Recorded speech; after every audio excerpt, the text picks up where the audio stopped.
Well, hey guys, welcome back to another weekend roundup. How you guys doing? How's the weekend going? How's the holiday going? I'm George, your Pocono Outdoors guy, host, and fellow angler. What a great weekend. I hope you guys are all getting out, enjoying some of this weather. I finally got the wind calmed down a little bit today. I didn't get out much this weekend, but I think I'm going to get out with my boy tomorrow. We're talking about maybe get out and do a little bit of carp fishing. We're going to see how that goes, but just a great weekend to get out, enjoy some of the weather, and finally get on some decent water and wet a line. So before we get started, got a few folks to thank. First, I want to thank all of you veterans, everyone who has and is serving in the military. We appreciate everything you guys do. It's the reason we're a free country, and we can't thank you folks enough for all of your service, and hope you all have a safe and very happy holiday. Also, a few guys, Tony My Job Products, always supporting Pocono Outdoors guy. You guys remember, if you want to get into that 50-pound club, you got to get into Tony My Job Products. You got to get into those Mojos, those bunker spoons, those easy out rodders, custom rods. They got it all. TonyMyJobProducts.com. Go check them out and get into that 50-pound club for yourself. Also, Fisherman Magazine.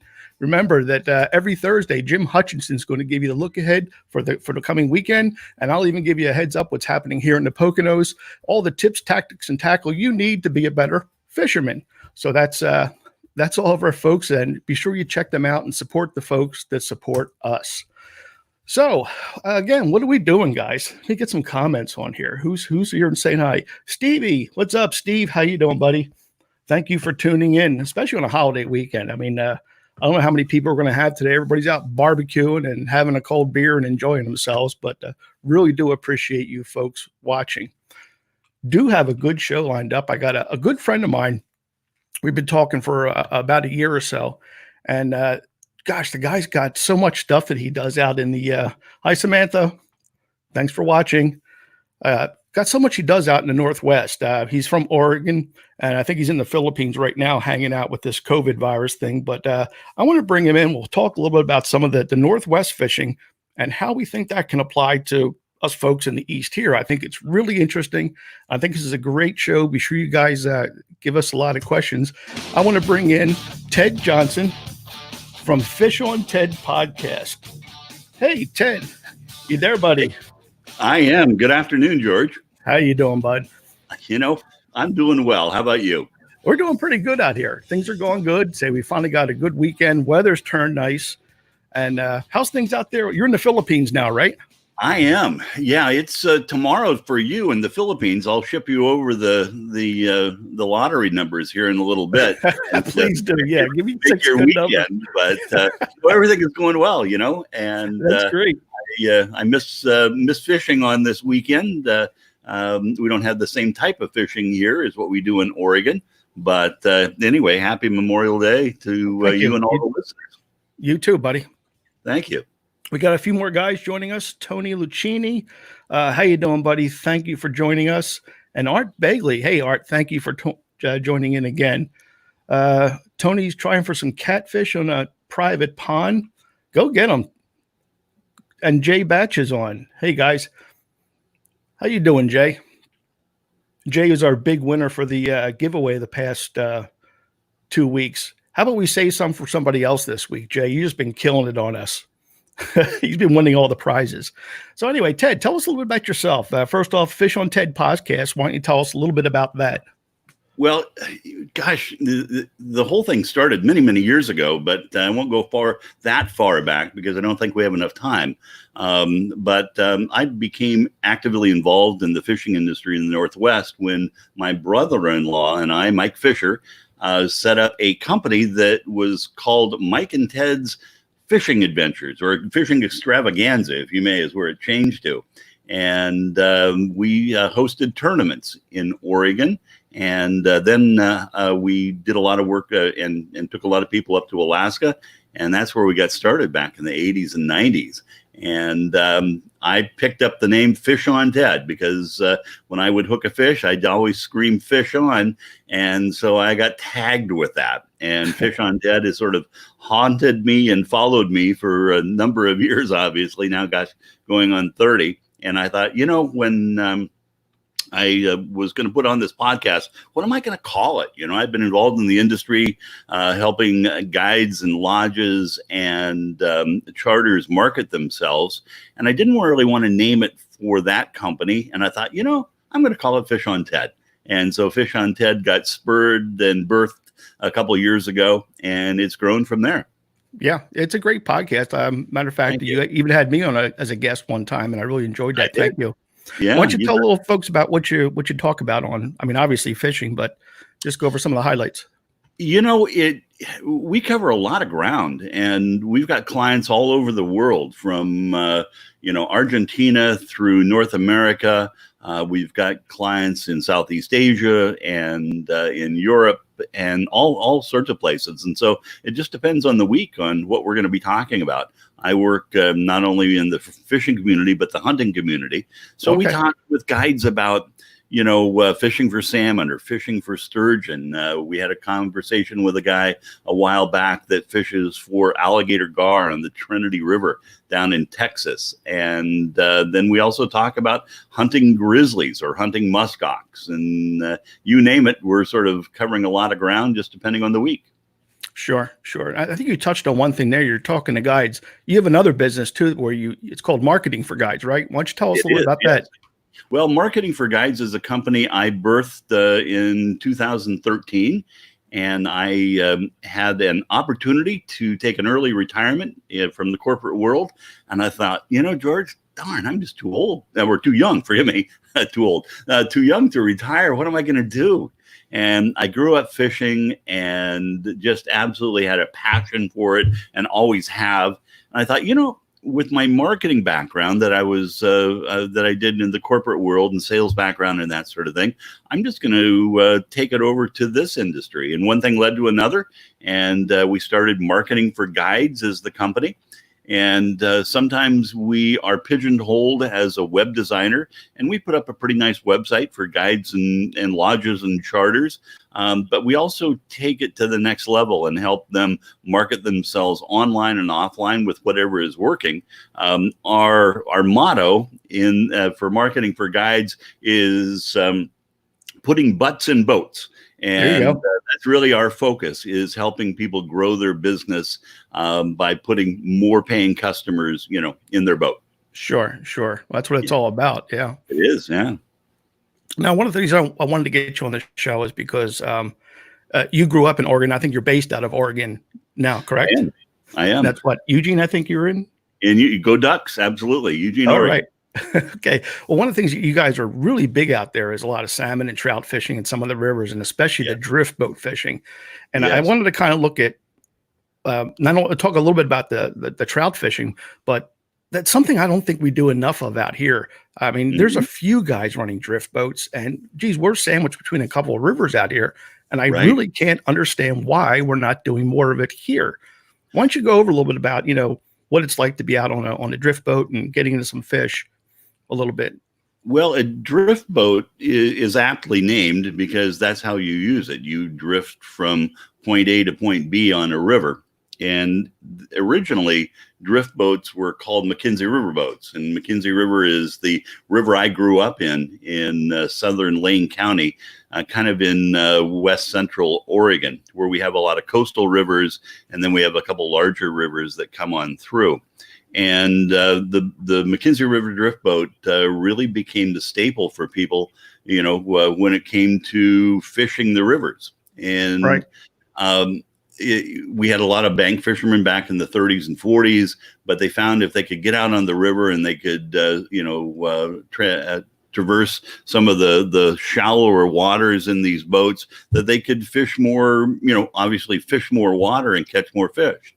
And that's how the drift boat industry got started out there. And you're right. I mean, we got drift boats all over the place out in the Northwest. And from what I've seen and of the East Coast, there isn't many people that are using those. And I've never quite understood why. Yeah. It's just, maybe it's a Northwest thing, but there's a few. I know there's a guy that I've done some work with, Matt Chomley up at Third Alarm Charters. He does some out of New York and stuff like that. And actually, my brother, the first time he was up on Lake Ontario, well, it's not quite Lake Ontario, it was in Salmon River, catching Yeah. salmon. He was in a drift boat right at the mouth of Lake Ontario in the Salmon River, and he said it was a blast. Hmm. And he says, you got to come up and try this. And I ended up Yeah. dragging my boat up and not using a drift boat. But that's Uh-huh. something I think we're definitely going to try, is even in the Salmon River. But I Oh, think it opens up so many possibilities for you, doesn't it? I mean, you're not just, all right, sitting on a bank or getting to a launch point and fishing a certain area. You got a pretty wide area you can fish with one of them. yeah, absolutely. And a lot of people have the misconception that you use the oars in a drift boat to provide movement in the drift boat, and that's really not true. Although you boost every once in a while, the oars are there to guide you. And the bottom of a drift boat, has this rake to it, and there's very little resistance in the water because it's flat bottom, and so you can be going through some fairly fast. We're starting to get problems here There with we this are. internet. There you are. Yeah. Oh, okay. Well, and so as you're floating through the different rapids and faster water, if you see something that you want to fish, all you have to do is give a big pull on the oars, and you'll stop that boat right at that point. No And kidding. instead of as you're drifting through with a whitewater raft or something, you might have one cast into that. But with a drift boat, you can sit there with a good oarsman, and you can make multiple casts into those hot pockets, and really improve the catch of the day when you do that. Right. Now, is that something you normally fly fishing from one of them? Is that the technique you normally do? Really depends on what you fish for. A lot of guys like to fly fish out of it. It's fairly nostalgic. There's those movies, River Runs Through It, and that Right. sort of thing. And absolutely, the drift boats are set up for fly fishing. But some of the fish that come in to spawn, like salmon and steelhead and that sort of thing, they're not as apt in the Northwest to take fly. So using more conventional gear for some of those bigger fish makes a lot more sense if your focus is on catching multiple fish during the day. Right. I get you. So it's like your plastics and stuff like that, and small plugs kind of a thing. Yeah, a lot of bait, a lot of scent. There's something called water dogging and side drifting that you do now, just trying to adjust the presentation to the fish, just depending on what what that hole or what that drift looks like. Right. Right. So is that your typical setup? I mean, for most of the Northwest, and when you're fishing trout and salmon, what's your typical setup? Gosh. Yeah, to do it right, you need many setups in the boat, or can be able to swap things out. If you're in a deep pool and the water's moving slow and you're fishing for salmon, then pulling a plug, it's called back trolling, and you just sit out there with the oars and you keep the boat, floating downstream very, very slowly, so you get a lot of action in that plug. And so having plugs in the boat for those types of holes, but at the bottom, at the tail, it may be best to throw a spinner down there. And so swapping out poles in the middle of that little float, and then you get down further in the float and you go through some fast water, and you've got eddies and that sort of thing that you're trying to fish. Then fishing those with attractants and jigs and corkies and that sort of thing. So to do it right, you've got multiple poles in the boat, set up just depending on what hole you're coming up to. Right. Now, I have a picture up behind me here of some guys going through some pretty white water in one of these drift boats. Are they kind of easy to make, to keep going in that kind of water, or is that just what they're made for? Yeah, that's what they're made for. A lot of times, or up until recently, if you were to float some of the bigger whitewater in the United States, you'd always have used a drift boat to get through it, such as the Rogue River or the Colorado going through the Grand Canyon and that sort of thing. And so, yes, the McKenzie River, or the drift boat, is made for whitewater. That section of water right there is called Martin's Rapids. And that's a class 3 rapid, about 20 minutes from my house in Eugene. No kidding. It's beautiful country. Yeah, it's very pretty. Yeah. But this next slide I'm showing here too is that some guys, you get up on the bank, and I guess you get to a destination, you can hop out and do a little fly fishing too. So it's not like you're just pigeonholed in the front of this boat for 6-7 miles. Oh, exactly. You know, and one of the manufacturers now of aluminum drift boats, Bravati, I'll plug them a little bit. They're also out of Oregon. They've they've actually put a little door in the front, so you don't have to step over the entire boat. You can open up the door and step right into the water and go out and fly fish or fish a particular pool or stretch your legs and then come back through without you know, having to be a gymnast to get in and out of Sure. this thing. Sure. Yeah. But it just gives you lots of options. It makes for a really great day on the water. You can stop out, have some shore lunch, continue fishing. And one of the reasons I wanted to talk to you, I mean, we got the Lehigh River here. We got the Susquehanna River here. We got the Delaware River. I don't know why we don't see a whole flotilla of drift boats down in these waters. I think it'd be phenomenal for catch. Even smallmouth fishing on some of these would be just great fishing.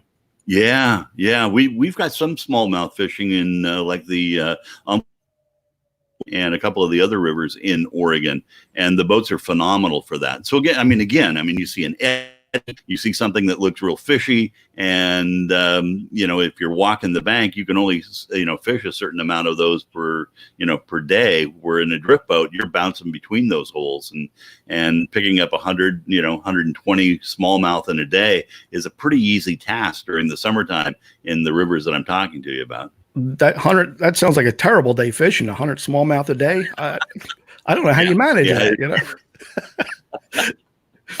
that reminds me, we go up in the Thousand Islands, and it's the same thing. You get out there and work those banks. But yeah, I think even local waters here, some trout and the smallmouth. There's rainbows. This would just be ideal, even for salmon or the shad fishing we have here in the Delaware. I think that'd be a great little thing. Absolutely. Well, trout is my personal favorite, and even though they're not as big and they don't provide as big a fight, I mean, those things have heart, man, and especially the native runs of the rainbow. We call them red sides, and you can get fairly substantial fish. You know, particularly when you're fishing out of a drift boat, because again, you have access to holes and waters where they're holed up in that you just don't have by fishing from the bank. Right. We've got a question here for you. Jay asks us, you're saying cents. What kind do you use for trout?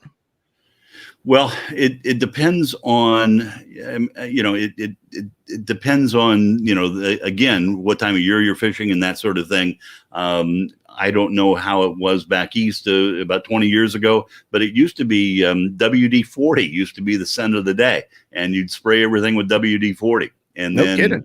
Yeah, and then companies such as Yakima Bait came out. Yakima Bait has a tremendous amount of scents, all the way from, you know, shrimp to garlic to all sorts of things. I mean, you know, you come in sometimes smelling like an Italian kitchen after you've used that garlic scent. And so I wish I had a go-to scent. If I do, you know, it would be a shrimp scent that I use.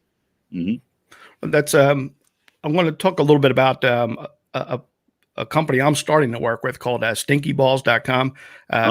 Funny name, but they have this amazing product. They take like real bait, they liquefy it, put it in these little nuggets that they're kind of like mess free until they get wet, and then they start releasing. And you're saying about, like, you know, shrimp and garlic and stuff like that. That's some of the stuff they're coming out with, and you'll see that more in the market. They're just getting started, but I think that would be excellent to put in the back of a trout bait. And they even have a trout formula that I'll show you guys this soon. We'll have them on the show pretty soon. But yeah, I think that's a good thing. But the sense, yeah, you're talking some natural stuff, of course, and then some maybe unnatural, like the WD-40. But that's an old trick. I mean, we did that years ago, right? WD-40. Still works. It still works. Yeah. Yeah. Yeah. That's kind of crazy. Jay, I hope that answered your question. Appreciate you asking. Thank you much. Samantha says that sounds like fun doing that. Yeah, I think that'd be great. I mean, like I said, there's not many people here doing it. I may have to look at finding a couple of these guys here. Now, talk a little bit too about your marketing for guides. Just in case there is anybody watching now or will be watching in the future, what exactly is it you can offer some of these guides with your program? Well, depending on what people are wanting done. A lot of times we'll develop out a brand new website for people. A lot of times people will do websites for others that are really focused on graphic design and not really designed for grabbing traffic. And so we'll look and we'll analyze the site, and a lot of times people are coming to us and they're going, "Yeah, I'm not on the first page on the river or the body of water that I fish as a guide." And so you look through it and you go, "Okay, well, yeah, the site's pretty, but it just doesn't have any engine behind it to do that sort of thing." So we'll go in, and if the website is a newer site, we'll go back in and we'll put that SEO on that particular site. If it's an older site, a lot of times we'll recommend that they let us do just a brand new site for them, and then we provide both a nice looking website and something that's that draws traffic in. That's the whole thing. The other thing about a guide site for the guides, and just a little tip, is that we have found through our analytics, and we've got a couple hundred sites out now that we've done for people, is that the traffic only comes in one time. And generally it comes in on a mobile device, and people are making their decision based on what's on that first page of the website versus all the other pages. And the reason for it is because of those darn mobile phones that everybody has. And here's why. Those mobile phones, they don't have many times as fast as internet as what laptop computers have, and your PCs at home and that sort of thing. So people are trained. If I go to another page, I might have to wait here for 30 seconds to get that other page brought up. And if that's what they're looking for is rates, or they're looking for more information on a guide, they might just hit the next button and go to the next website that's going to give them everything on that front page. So that front page for a guide or a charter or a lodge is extremely important, because you're only floating by that fish one time. That's right. You got to get them to convert at that point. That's where we are. We want that instant gratification. You hit that button and I want my info, right? That's exactly right. Yeah, that is exactly right. Well, Jay says he's used the WD-40. He says, thanks for that one. Sure. Steve Davis says, George, you think you might have to get Raystown this year? Might do some fishing with me and the brothers from the R2 Pursuits. Stevie, wow. Yes, that is one of the things I've had on my bucket list for a couple of years. I just haven't been able to get things together to get out there. If I'm going to tow the boat out, I don't want to go for one day. I want to go out for a couple of days. So, yes, I definitely want to get out there, hopefully this year. And we'll certainly give you a ring, and all the guys from R2. That's one big family. We call them the Turnpike Brotherhood. They're right down the Turnpike here in Pennsylvania. But another great group of outdoorsmen. They have a great podcast as well. So we want to get out there to Raystown and catch some of those giant stripers they have out there. So, yeah, good questions, guys. Thank you very much for tuning in. So I don't see any more questions on here. So kind of as a wrap up a little bit, for folks out here that are looking to get into drift boats, I mean, is there any, maybe buy one. Can you even get one out this way? You can. I've talked with a number of people that will find them every once in a while at a boat dealer. Some people don't know what they have, and so they'll buy it, and then they don't really explore it very much, and they go, "Gosh, this is taking up room in my garage. I'm going to get rid of it." And so you'll find that. But there are some manufacturers now of composite drift boats down in the Tennessee area, in your area, and then just in the Midwest, over in the Colorado area, and up north there's a couple of manufacturers, and then out west there's a whole bunch of them. And I'm going to make a shameless plug, George, and it's for our website that we've been wanting to put up, and we're still, I'll tell your audience that just take the site right now with a grain of salt, because there hasn't been a hard launch on it yet, but it's called Drift Boat Pro. So it's driftboatpro.com, and it's a website for people that like to fish out of drift boats. Now, you go in there right now, and some of the buttons are not going to work, or they redirect you to someplace goofy. And we're brushing all that up over the next 10 days or so, and it will then have a hard launch to it. But if people want to go in and they want to look at all the different manufacturers, we have every manufacturer on that site that's available for drift boats in the United States, and their contact information talks about the differences between a wood boat versus a composite or a fiberglass boat, and the most popular in the Northwest are aluminum boats when it comes to drift boats. Yeah. Well, what's the kind of difference between? Isn't a boat, or is there huge differences when you get to between wood and composite? And Well, there are different camps. That question is like posing to an outdoorsman. Would you rather drive a Chevy or a Ford pickup? Well, Gotcha. you'll get the pros and cons on both sides of that. Aluminum tends to be the most desired construction material for drift boats right now, just because of how durable it is and how light it is and that sort of thing. If you want to go for a more nostalgic type look, a wooden drift boat is an amazing experience. They're beautiful. They're works of art. We have one manufacturer in the Springfield area in Oregon. It's Hayes Drift Boats when it comes to wooden drift boats, and he's a craftsman, man, and they are absolutely beautiful. And now composites are starting to become more.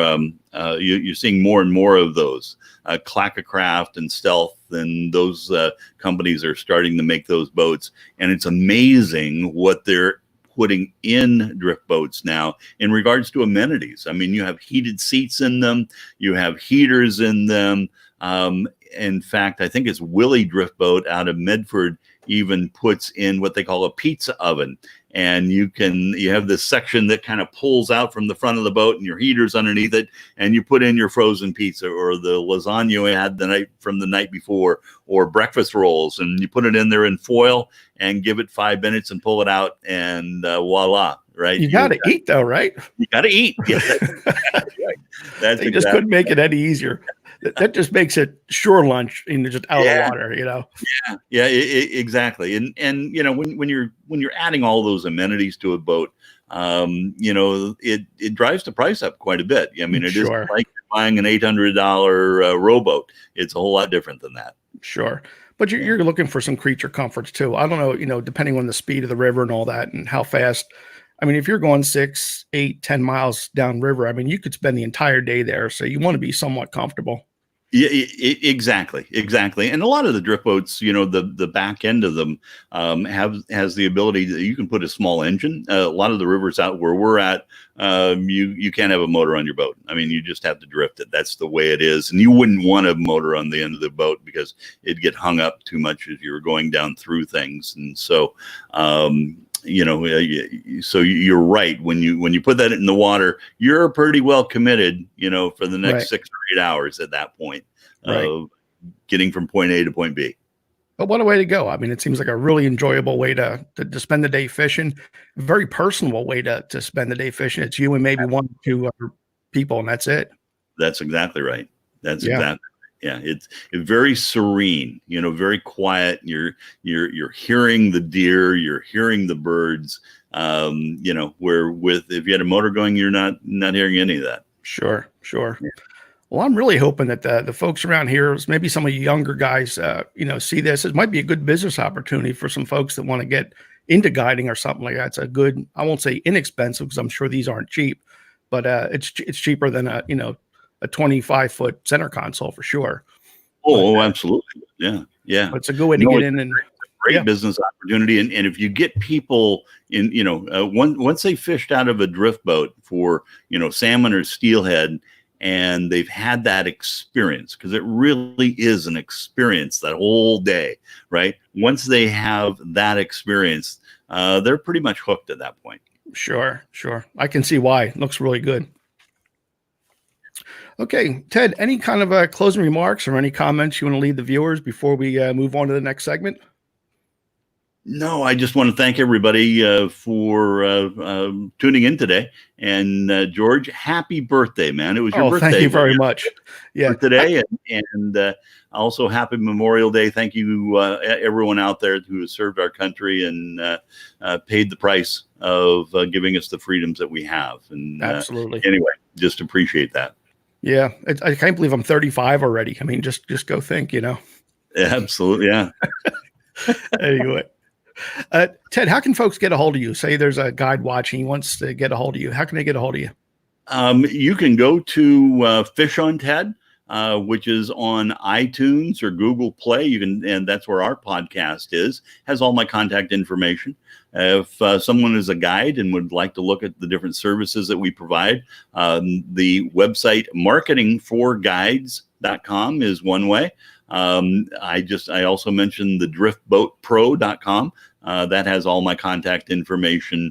And if they want to give me a call, my number is 503-380-8012. And that rings both in Oregon and in the Philippines. So Awesome. Feel free to give me a call. Love it. Absolutely love it. Ted, I want to thank you so much for joining us. I always like talking with you because I want to hop in a boat and do some fishing for some of this stuff. You're always a wealth of knowledge. Let's do it. Yeah, let's do it. We'll have to fly out to Oregon. We'll hit some of those rivers out there. You're welcome anytime, man. All right, buddy. Well, look, you're welcome to hang around. We're going to continue with the next segment, but please hang around and watch, okay? Sounds good. I will. All right, Ted. Thank you very much. I hope you guys enjoyed that. Ted's just a fantastic guy, and he's got so much. He helps people fishing. He helps the guides. He's just a great guy that if you're into the outdoors, you got to get to know Ted Johnson. He's a good fella.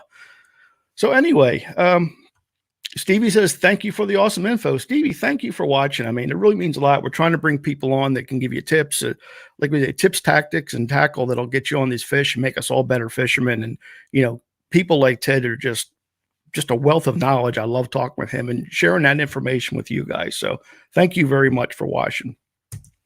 But you know what that means? Coming up, that brings up our trophy board. Let's see who we got on the board this week. Well, we got our good friend Jay Batches back getting into some brown trout. Yeah, Jay, we got you. That was a surprise, wasn't it? But anyway, yeah, beautiful brown trout. I'm surprised they're still hitting good. The water's warming up and the browns are still hitting great. Good friend John Augustine. John's been hitting up the stripers up there in the Raritan Bay, and he's been tearing them up every weekend. I think he said he got something like 200 stripers already this year, most of them released, but back out on the Delaware getting these shad on those hardcore shad spoons. John's the guy you want to talk to about that hardcore stuff. But yeah, getting into the shad. It's that time of year. Mark Hines back out getting some nice pike on the Passaic. He's been hitting them real good the past few days. So if you guys fish the Passaic River, there's some nice pike hitting. Brandon Gibbons back out getting to some more of those bass out there on the Susquehanna.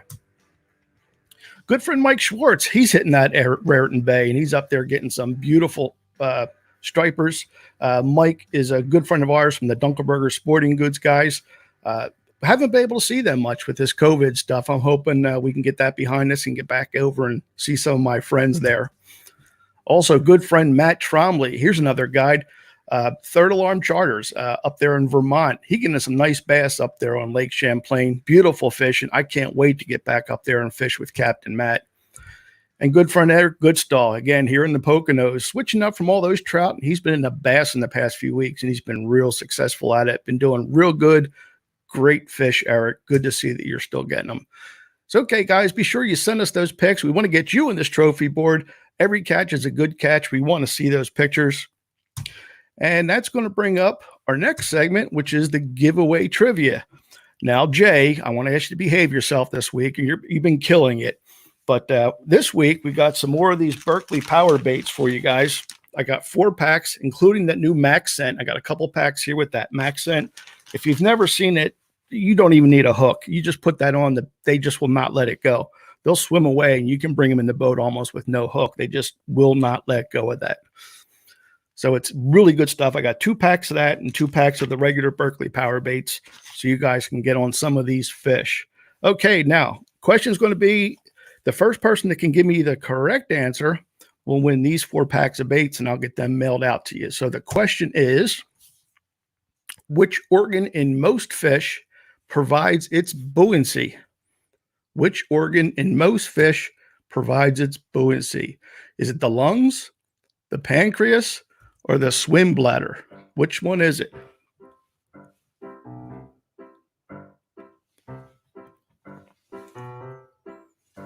First correct answer wins these baits.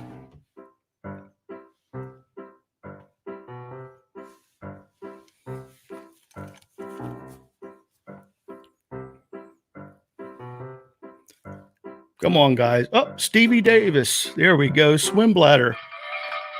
Congratulations, Stevie. These baits will be coming your way. I'll get in touch with you after the show here to find out where you want these mailed. Yeah, it's a swim bladder, guys. It's a little organ they have inside. They can fill with air, and that gives them their buoyancy. Also, that's what your sonar picks up on your fish is the size of the swim bladder. That's also key in when your sonar works. So, yeah, congratulations, Stevie. Great work. Kristen Augustine, swim bladder, correct, but I'm afraid Stevie already got it this. But you can play again next week. We'll make sure we have another prize for you guys. So, well, that's kind of going to start wrapping things up here. I hope you guys enjoyed this show. I enjoyed bringing it to you. Again, thank you very much for everyone that is serving or have served. You guys are number one, and we couldn't be where we are today without you. Appreciate you all watching. I hope to catch you next week. Have a good weekend, and we'll talk to you soon.